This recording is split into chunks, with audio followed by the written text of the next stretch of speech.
Welcome to Google Ads Unleashed, the podcast that helps you harness the power of Google Ads. And now your host, Jeremy Young. Hello and welcome back to Google Ads Unleashed, guys. Hope everyone is doing fabulously this fine Monday. And today I want to talk about something that I think I've covered a few times, but there's no number of times I cannot cover this enough. And that is how to spot what is wrong when an ad account is failing. So last Monday I was on a training call. Okay, I do this every Monday. I've got like a little group coaching going on Monday evenings, and there's a long time person on there who is clearly very bright, but they are what I would call a person, I don't know, the evergreen theorist who tries to media buy himself out of the problem, right? I see this too often. There are people who run ads and then they say, oh, you know what, the ads aren't working, I'm clearly doing something wrong, there must be a magic bullet, I must be doing something wrong. And the reality is that this is simply not the case, right? There's so much more than just the ad account, and arguably Google is becoming easier and easier, right? So more often than not, it is actually what happens beyond the click that might be the problem. Or maybe there is something wrong on platform, right? Another example, a client of ours was running an identical setup in Germany and Austria, and the Austrian ads weren't working. And this was actually the more where it became clearer than ever. We had an absolutely identical setup for Austria. We had to because it's a separate website. To Germany, absolutely identical, and naturally Germany would perform a bit better because it has more volume, right? So more data to play with. But what had happened was that Austria simply wasn't performing well, and we couldn't explain why. And it turned out it was clearly an on-site issue that was driving that difference in performance. Okay. So what I'm trying to get to is to understand, I want you to strategically learn and understand where to look to spot growth opportunities, and to also understand where an ad account is going wrong. Let's dive right in. So I always like to think of the funnel, right? The classic advertising, for everyone knows the funnel, right? Sort of awareness, consideration, conversion, blah, blah, blah. But in theory, every single person, whether it's in that linear progression or not, that's of course up for debate, will always go through the following steps when they buy or come via a Google ad. First of all, they search for something, right? The search term and what they search is triggering your ad, whether it's a shopping ad, whether it's a search ad, regardless, right?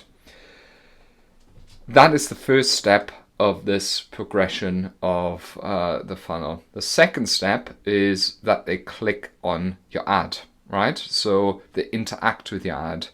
So that is, of course, the next, otherwise they wouldn't get onto the website.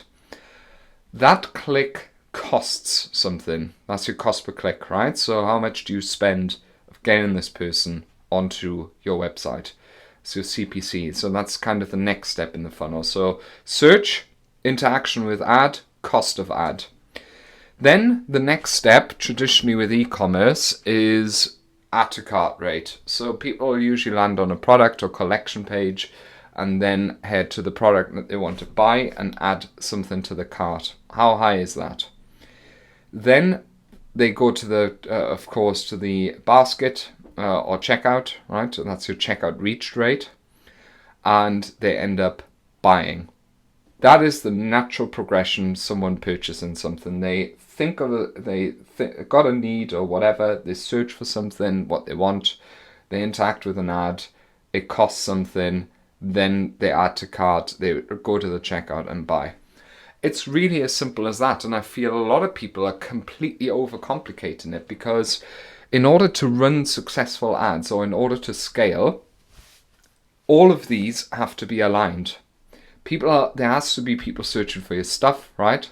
It has to be the right search terms that you're attracting.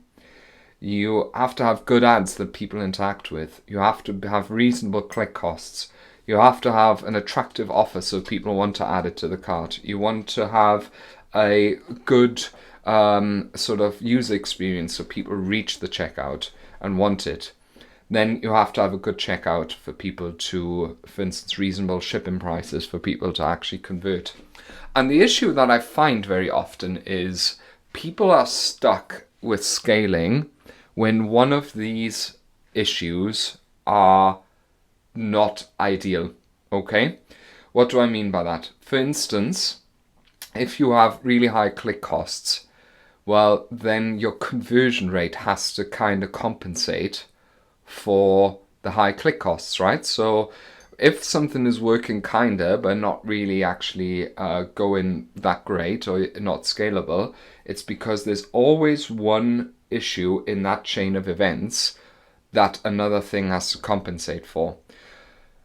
There's not enough search volume. Well, then you have to stand out more, and you can't scale, right? Because that already sort of nips everything in the bud.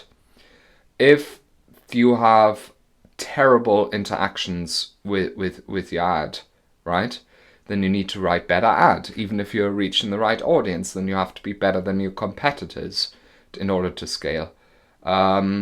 If you have a high CPC, then you need to fix your website or your offer, or you need to lower your bids or something like that. You have to compensate with something if one of the other measures don't work, right? Of course, another part that plays in this is AOV, right, and your margins, which is of course then sort of after the fact. But we're talking about things that we can actually fix in our marketing, right? You can't fix an AOV with marketing. You can of course do nudges and to change your pricing, etc. But de facto, it's price marketing. It is marketing to a certain degree, but let's throw that in the mixer as well. Why not? If you have a poor AOV, it needs to be compensated by a good conversion rate or by low click costs, right? If you have everything is okay and great, but you have terrible margins, then you need ideally lower click costs as well. So there's always something that needs to compensate for it, right? And when you think of it this way, it makes it really easy to identify everything that's wrong step by step. And I would encourage you, when your ads are failing, to have a look at all of those things consecutively. So let's have a look at search terms first. So if your ads are failing out of nowhere, or if you're stuck, check first, are you targeting the right search terms? Little example, one of our clients 3 weeks ago had to restart their ad account because their old ad account unfortunately couldn't be verified. Google was just being really weird and didn't accept his verification documents, so he had to move to a new ad account. He had changed like his business structure or something like that, and Google wouldn't have any of it. And it wasn't working after the transition. That's quite common, by the way. But the first thing I looked is, are we targeting the wrong stuff, right? We weren't before. You sells a certain product, there's one search term for it, there's no weird way people search for it. But are we targeting the wrong search terms? That can already indicate that if that is the case, that there's something wrong with account settings. So then you know what you need to look into. Your account settings maybe are not working properly. Your conversion tracking maybe isn't accurate. So you're like generating interest in Google for nonsense conversions. Let's say, for instance, you count in page views as conversions. Well, then Google will encourage, of course, the search terms that generate the most page views and not exactly purchases, right? And then with that, you're targeting the wrong stuff. So that is how you can already diagnose if there's something really wrong at the beginning in the settings and the targeting of your campaigns and your ad account that encompasses campaign settings, conversion tracking, and first-party data. Right? You can also check in this stage if there's simply not enough search volume, right? So if your ads are failing and you don't know why, and you realize that no one is searching the right sort of searches, you are in trouble, okay? Then the next step that I always look at is my interaction with ads. So typically, I know this is totally generalization, right? But typically with sort of shopping ads, I would argue anything below a 1% click-through rate, there's something seriously wrong with the ads, or the competitors are too strong. So With search, I usually put this, depends on the match type, of course, as well. Between 5 and 10% it should be. If it's below that, there's something wrong with the ads, okay? So that is where you then have a look into, for instance, are there new competitors who've come in, right? If they have, is their ad better? Is their offer stronger, etc., etc.? So you just have a look at the quality of your ads. In e-commerce, typically it also means the quality of your product feed, right? And there's 6 things you can look at. So, for instance, if the click-through rate is low, so you're targeting the right search terms, but your click-through rate's low, well, then you have a look in the auction and have a look, why is no one clicking on mine out of those 5, 6, 7, 10 search results that come in the shopping ads? Well, maybe it's because all of the products look the same. For instance, this client was a reseller of a certain product, and as it turns out, every competitor used the exact same picture that they were provided from the manufacturer. Well, of course no one's going to click on your shit, right? Because every fucking picture looks the same. So of course the clicks were just like randomly going on something without it even being a competition, right? So that's a good indicator. Your product title is the next thing that you can look at. You know, is the product title, for instance, does it mention things that you might want to have stand out? So typically I wouldn't like over-engineer product titles. I've done plenty of episodes on that. Just describe the product, target the right search terms with it, right? Also another reason why your search terms might not be the right ones. But for instance, what you'll have to understand what sort of pressures someone faces and what might be interesting to them. Little example: a couple of years ago, we had a client who sold a camera for pets. You know, something like a Ring camera, but for at home. So you could watch as a pet cam, right? So you could watch your pet. Now, all of those pet cams have one sort of thing in common, or many of them, is that it comes with a software subscription, which people hate. They don't want to pay another £5 a month for a shitty subscription when they want just a pet cam with an app that works. So we put that in the product title, and boom, it increased click-through rate. Because they sold a pet cam that didn't come with a subscription. So that hugely increased click-through rates, lowered CPCs. Fix the competition issue, although they weren't necessarily the best product, because the best ones of course are like the Furbo or something like that, right, in terms of the pet cam world. So yeah, product title can be a differentiating factor, right? The next thing is price. If you're twice as expensive as everyone else, then of course you need to fix that, right? You need to be better. That's just a matter of fact. And if your AOV, etc., doesn't sort of warrant that, or your margins, well, then you're in a really tough spot, right? Because someone has just better unit economics than you. So how you can outmarket that, or very difficult to outmarket that. Like I said, everything else has to be better in order to compensate for that fact.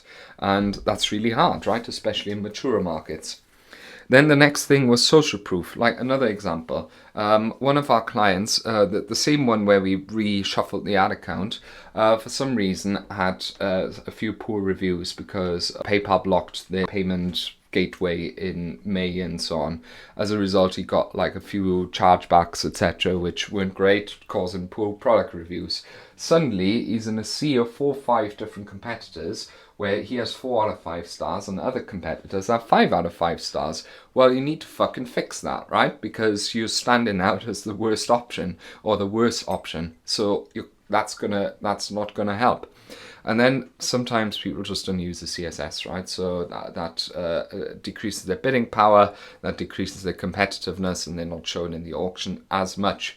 But these are all the things you need to look at, right? So if everything else is great, if your search terms are great, your CPCs are looking pretty decent, if your add to cart rate is good, if your checkout reach rate is good, if your conversion rate generally is good, but your ads have a 0.3% click-through rate, there's something fucking wrong with your ad, right? Go and fix that. So that's how you diagnose that. Then I look at CPC. If the CPC is much too high for, let's say, for instance, the conversion rate. Let's say they need a conversion rate of, they have one at 1%, and that's fine for that industry, and they need a CPA of £30, then they can only afford 30 pence a click. Now, if the CPC suddenly is at £1, well, then you can have a look at their bidding strategy. But again, you can't scale that way, right? So typically a high CPC indicates poor interaction with ads, one, but something is wrong fundamentally with the site. Go and check your site. Is it the page speed bad? Is the offer bad? Do people fuck off after 10 seconds and bounce? Check how people interact with your site. That is what's causing high CPCs, right? Of course, your bid strategy as well and all that jazz, very important. But a good working fast site that keeps people on the site is the absolute number one surefire way of lowering your CPCs, right? So even if people convert okay, etc., a high CPC will kill you, right, in the long term. I have nothing against high CPCs in general, right, because it also indicates you're buying more quality and better traffic and bidding better for those kinds of people who you want on your site. Nothing wrong with that, but consistently that as the standout factor, it being too high, will kill your performance and you cannot scale. Or it also explains why your ads have stopped working, right? It could also be caused by a new competitor.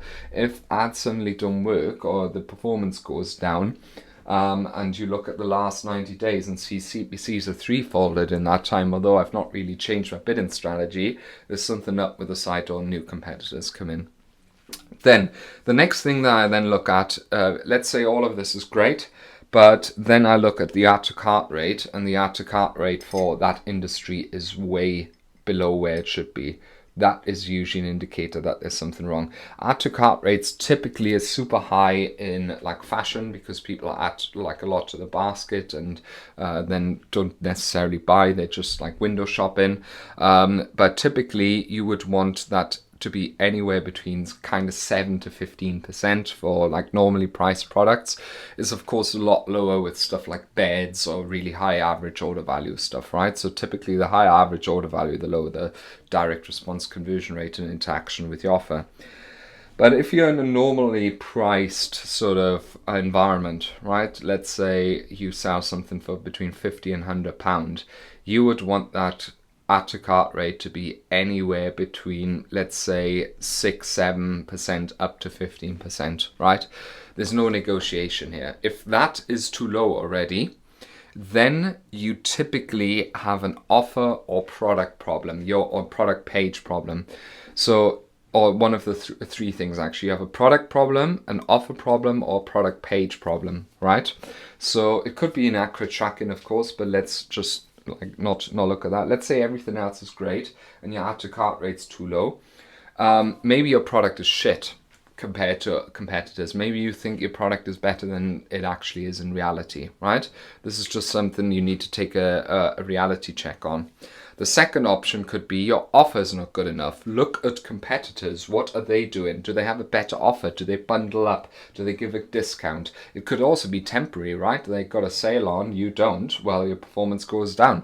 We've had this a lot of times with one of our clients who runs the same product on Amazon. When their Amazon agency runs a sale and suddenly the same product is cheaper on Amazon, well, of course, people are going to buy there and your performance is going to go down. That's not good, right? But also it can just be caused by competitors. When they run a sale and you're going to struggle, right? Especially if price is important. And the last thing is that UX might be shit, right? Maybe your page is simply not convincing. It doesn't address all the pain points. It doesn't address sort of the questions that people have when they want to purchase. For that, I always recommend using something like Mouseflow, Lucky Orange, Hotjar, Clarity. Make sure you have a look. How do people interact with your page? Do some audience research. Have a look at what there's even prompts on ChatGPT, right? Which you can find out quite easily what kind of pain points or questions people have before purchasing, and ask yourself, does your product page answer this? We very often install like a little pop-up on with Hotjar with our clients' product pages and ask people what would stop you from buying today, and you will be very surprised what sometimes comes out there. Little example, we had a client whose performance was going down and down and down over the last year, right? Turns out, well, obviously they're a reseller of products, And it turns out clearly that they hadn't updated the industry prices in a while. So one of the core feedbacks that we kept getting was, yes, the price is too high, the price is too high, price. We went through all products, worked out the benchmarks of the pricing of the products, which ones are above benchmark, reduced the price for everything to below industry benchmark and sometimes below RRP. Guess what? All the feedback about pricing disappeared. Okay, suddenly conversion rates, add to cart rates are better. Boom, people are loving the products again. And performance naturally went up. I didn't do anything with the ad account, right? Left it the same, performance gone up naturally. And that's just by fixing the price compared to the competition. But also there could be just UX issues, right? Maybe you could realize that on all Android phones the add to cart button's not working or something like that, right? Or maybe that's a poor, well, it is an example that could explain poor add to cart rate, but maybe it's the button is way below the fold and no one is adding to cart, or you don't have a floating button on mobiles, etc., etc. So that's what I would check. Then if the add to cart rate is fine, let's say everything's fine up until this rate, but your add to cart rate, let's say, is 10%, and then your checkout reach rate is only 5%, there's something wrong with that process. So for instance, we've had one client where this happened and we realized that there's an upsell in the cart that is actually covering the main product in the cart page. And that has caused people to actually not even reach the checkout, right? So you need to check those kinds of things. Typically, I would say the drop-off rate from add to cart rate to checkout rate to conversion rate in an ideal world should be about a third. So third. If your add to cart rate's about 10%, you should end up with a conversion rate between 5 and 6%, right? About 4%. So checkout reach rate about 6, and then purchase rate about conversion rate about 4%, right? So something's in the cart that is preventing people. Maybe it's even messaging in the cart or on the way to the checkout that is stopping people from doing it. For instance, your free shipping threshold's too high or chosen wrongly, right? There's lots of nudges on the site that could prevent from someone going in. And then lastly, your checkout conversion rate. Let's say everything is fine till then. We also had this example with a client. In fact, the one I mentioned before with Austria, where it turned out that everything was identical, bar the shipping costs in Austria, right? Add to cart performance, exactly the same. Ads, we're targeting the right stuff. The interaction rate was okay. There was, of course, a few different competitors in Austria. The CPCs were relatively similar, plus minus 10%. Add to cart rate, relatively similar, plus minus. Checkout reach rate, similar, plus minus 10%. Then suddenly conversion rate in the checkout was maybe a third of that in Germany. And it's shipping. Simple as that. The shipping prices were too expensive. So we're currently looking into whether it might make sense for the whole business to actually drop their shipping prices to that in Germany. Sometimes this may not be possible, and that's something you then have to live with or do something about. But in this case, that was that. And that's how we audit absolutely every single thing. People overcomplicate it, right? So if you find something obviously standing out in this funnel, search term, interaction with your ads, CPC, add to cart rate, begin checkout rate, conversion rate, average order value, and margins. If there's something wrong in that chain of events, then you know where to look for. And if that feels like a little bit like you, just reach out to us. Jeremy at younganddigital.marketing or Jeremy Young Google Ads on LinkedIn. You'll find me easily there. This is helpful to give you like a bit of a nudge into the right direction, and please hit the subscribe button and give me like a nice review. That would really help out the podcast, and it would really help out this work that I do. Get in touch. I'd love to hear from you if you have any questions. So yeah, thank you very much for listening, and I'll see you in the next episode. Thank you for listening to Google Ads Unleashed. To connect with Jeremy, check him out online at www.younganddigital.marketing. We'll see you next time.